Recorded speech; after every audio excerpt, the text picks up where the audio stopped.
हरि ओम। मैं वीरेंद्र गुप्ता चेरी हिल new Jersey से बोल रहा हूँ। आज हम अध्याय 3 का कर्मयोग का 34वां श्लोक करेंगे और ये चूँकि लंबा है इसके बारे में तो थोड़ा-सा हो सकता है इससे आगे ना बढ़ पाएँ। आज एक ही श्लोक हो पाए। श्लोक इस प्रकार है। इन्द्रियस्य अर्थे राग द्वेषो विवस्थितो तयो न वशम आगच्छेत तो ही अस्य परिपंथिनो। लिटरल मीनिंग तो इसका यही है कि इंद्रिय और इंद्रिय के अर्थ में प्रत्येक इंद्रिय के विषय में राग और द्वेष छिपे हुए होते हैं। हमें इन दोनों के वश में नहीं होना चाहिए क्योंकि वे दोनों ही इसके कल्याण मार्ग में विघ्न करने वाले हैं और महान शत्रु हैं। भगवान ये कह रहे हैं कि राग और द्वेष जब तक इंद्रियों से संबंध है हमारा तब तक राग और द्वेष छिपे रहते हैं साथ में। अब थोड़ा सा इंद्रियों के बारे में हम पहले बता चुके हैं। 5 जो ये ज्ञानेंद्रियों की बात कर रहा हूँ मैं, कर्मेंद्रियां अलग है, उसके बारे में भी हम पहले चर्चा कर चुके हैं काफ़ी और आगे भी करेंगे। तो जो विषय वासना है 5 विषय हैं, रूप, रस, शब्द, गंध और स्पर्श। आँख, नाक, कान, मुंह और त्वचा, टच। तो इन जब इंद्रियों से हमारा संबंध होता है तो उसमें क्या होता है कि मैं एक काम प्रवृत्ति और निवृत्ति मैं करूं या ना करूं, ये जब इंद्रियों से भी संबंधित हो जाता है तो फिर राग और द्वेष की भावना जागृत हो जाती है। और जब चूंकि हम अपने अहम में हैं और हमारा जब शरीर से माना हुआ हमारा संबंध ही अहम कहलाता है, जब तक शरीर से माना हुआ संबंध रहता है तब तक उसमें राग और द्वेष रहते हैं। राग का मतलब अटैचमेंट, द्वेष का मतलब डिटैचमेंट, कि ये मुझे अच्छा लगता है, ये नहीं लगता। और यही राग द्वेष हमारी बुद्धि, मन, इंद्रियों और इंद्रियों के विषय में हमेशा प्रतीत रहते हैं। इस राग और द्वेष के स्थूल रूप जो है काम और क्रोध हैं। तो वास्तव में देखा जाए आगे भगवान बताएंगे इसी अध्याय में कि इसी का ही अगला रूप जो होता है राग और द्वेष का, वो काम और क्रोध है। और आगे ये भी बताते हैं भगवान कि काम इंद्रियों, मन और बुद्धि में रहता है। और इस कारण क्या होता है, जब राग द्वेष को लेकर हम हमारी कम कर्मों में प्रवृत्ति या निवृत्ति करना या ना करना, कि ये अच्छा लगता है, ये नहीं अच्छा लगता, इसका मतलब यही होता है कि हम राग और द्वेष के वश में हो गए हैं। राग पूर्वक मतलब करना ना करना, प्रवृत्ति या निवृत्ति होने से राग और मजबूत हो जाता है और द्वेष पूर्वक प्रवृत्ति या निवृत्ति करना या ना करने से वो भी पुष्ट हो जाता है और ज्यादा मजबूत हो जाता है। और जब राग और द्वेष से ये पुष्ट हो जाता है तो हम अपने स्तर से गिर जाते हैं। तो भगवान ये कह रहे हैं कि तू राग और द्वेष के चक्र में मत पड़। इसीलिए राग और द्वेष की वृत्ति में के वश में हम ना हों तो भगवान के मत के अनुसार कर्म करने से राग और द्वेष सुगमता पूर्वक मिट जाते हैं, बहुत आसानी से।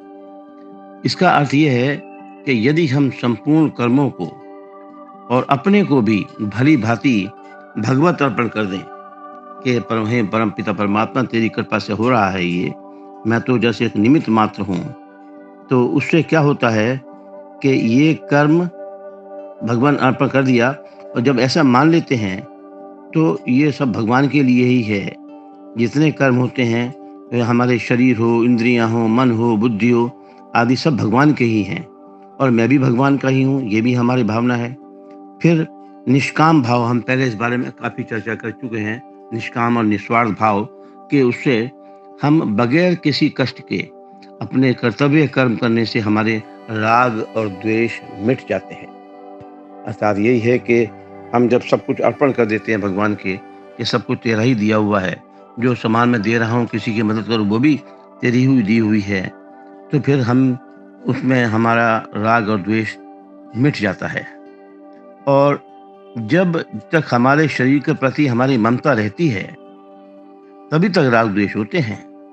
लेकिन जब हमारी ममता नहीं रहती, तो हम इनसे ऊपर उठ जाते हैं। तो इसीलिए क्या होता है, मनुष्य हम जो हैं ये रुचि पूर्वक या अरुचि पूर्वक, मतलब राग से या द्वेष से जब वस्तुओं का ग्रहण और त्याग करते हैं, वह रुचि अरुचि ही राग द्वेष का सूक्ष्म रूप है। राग द्वेष मतलब रुचि अरुचि, राग मतलब रुचि और द्वेष मतलब अरुचि। और हम इसके आगे, क्योंकि हमें इससे ऊपर उठना है, और जब हमको इससे ऊपर उठना है तो हमको सब कुछ भगवान के अर्पण करते हुए यही कि भाई तेरा ही दिया हुआ है ये सारा का सारा, और जब हम इसको त्याग देते हैं तो वही सच्चा साधक कहलाता है, सच्चा त्यागी कहलाता है। राग द्वेष को मिटाने का सबसे सरल उपाय है, भगवान पहले बता चुके हैं और हमने इस बारे में चर्चा की है, कि निष्काम रूप से दूसरों की सेवा करना, क्योंकि सब कुछ उसी का दिया हुआ है।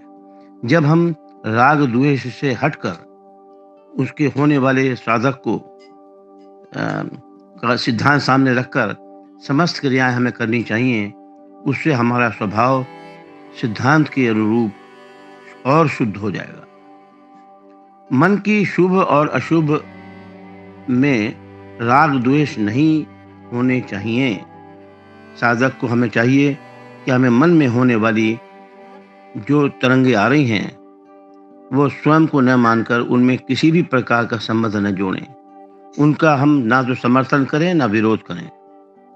जब हम दूसरों को सुख पहुंचाकर सुखी होना, ये मेरे द्वारा लोगों को सुख मिलता है, ये भी मान लिया, ये भी गलत है। ऐसा भाव रखना, सेवा के बदले में किंचित भी मान बढ़ाई चाहना, जरा सी भी, कि मैंने किसी को कुछ दिया तो मुझे धन्यवाद दे, और मान इसका कि मैं दान दूंगा, मेरा मान बढ़ेगा, मेरी बड़ाई बढ़ेगी, लोग मेरी अच्छी वो प्रेरणा अच्छा मेरी तारीफ करेंगे, ये भाव भी हमारा ये भोग है, ये सेवा नहीं है। ऐसा करने से जो सेवा, वो सेवा सुख और भोग में परिवर्तित हो जाती है। सेवा अपने सुख के लिए ही हो जाती है। अगर सेवा करने में थोड़ा भी सुख लिया जाए तो वह सुख धनादि, धन वगैरह से पदार्थों में, बुद्धि में हमारा ममत्व भाव पैदा कर देता है, और ममता और कामना की इससे उत्पत्ति होती है। मैं किसी को कुछ देता हूँ, ये ऐसा जिसका भाव है, उसे ये बात हमें समझ लेनी चाहिए कि हम उसे आसानी से समझा भी नहीं सकता कि सेवा में लगने वाले पदार्थ भगवान के ही हैं।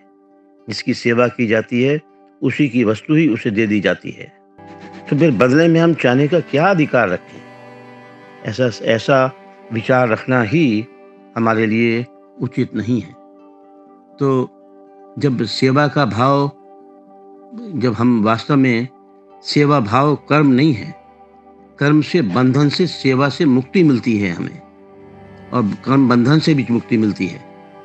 तो ऐसे में यही है कि हमारा भाव क्या है, ये वास्तविकता से महत्वपूर्ण है, बहुत महत्वपूर्ण है कि हमने भाव किस भाव से दिया है क्या। और जब भाव हैं, भाव विभोर हो गए, तब फिर ना हमें किसी चीज़ की कामना है, ना हम कोई इच्छा रखते हैं, और ना ही हमारा वो जो कर्म है वो अकर्म बन जाता है, और उससे हमें आनंद मिलता है। सबसे बड़ी बात ये है, हम ये सोचें कि दान करने से मुझे पुण्य मिलेगा, ये सोचना भी गलत है, ये सोचना ठीक नहीं है।